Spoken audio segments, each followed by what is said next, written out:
We saw plenty of wings last year on America's Cup boats, but how long before they start turning up on some of our cruising boats? Well, the answer might be sooner than you think. I'm on board this standard production Beneteau, a Beneteau Sense 43, but this is a Beneteau with a difference. She's got a highly innovative wing rig. In fact, it's a very, very new development for them. In fact, so new, it hasn't even got a proper name yet. They're calling it Project Magic Wing. Well, I'm here in France, just outside Beneteau's factory, and we're going to go out and see how it works. Unlike the Cup boats, this wing doesn't need to be craned into the boat each time. Instead, the wing shape is hoisted, much like a conventional sail. The difference is that the aerofoil-shaped sail wraps around an unstayed mast. The aerofoil shape is formed using battens that act like hoops.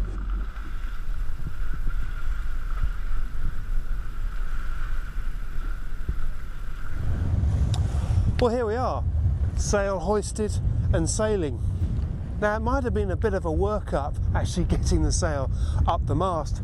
It's a big rig, and in fact the sail area, the total sail area of this sail plan is only 3 square meters less than the mainsail and the Genoa on the conventional rig. So it's a lot of sail to hoist all in one go.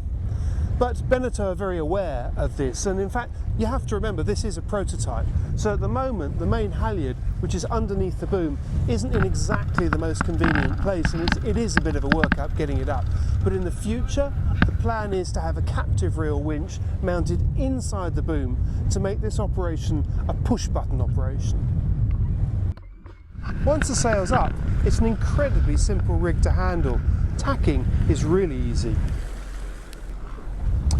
What's interesting about the way that the rig articulates is that not only does it rotate around here, but the middle section actually tacks itself as if the sail's popping itself to leeward, and the whole thing is automatic.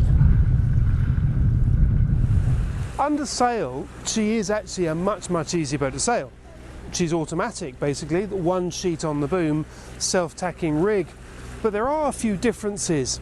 The most noticeable is that you can't use the tailtails in the way that you normally would on a Genoa, because they just don't lift. If you come up into the breeze, they just don't flutter. Instead, what you need to do is you need to look at the hawk at the top of the mast, and actually you need to keep the arrow in line with the tab. And of course that makes perfect sense, because what you're trying to do with this rig is make sure that the angle of attack on the wing is always the same. So when you rotate the wing, you need to steer to the tabs on the top of the sail, and that does feel a little strange, I have to say, because you're constantly looking right up at the top of the rig instead of ahead at the luff. One of the other things that's really interesting is that when you're sailing dead downwind, as we are now, as you might expect, the boom is all the way out. But what happens if you do a crash jibe? Well, interestingly, there is none of the drama and the thumping into the rigging, because there is no rigging. And in fact, as you go through the breeze, the boom just comes swinging across and then just slows down at its own accord on the other side.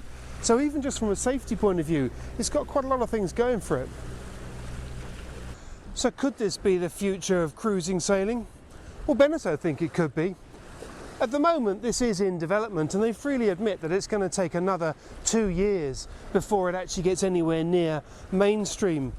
But you have to say, it's very impressive, and there's an awful lot of plus points to go with it. I wouldn't bet against it, that's for sure. And there's one last thing that struck me about this innovative new rig. It actually looks quite nice, particularly on the Beneteau Sense, a boat that is modern and quite futuristic in itself. So maybe there is a future for wing sails in cruising after all.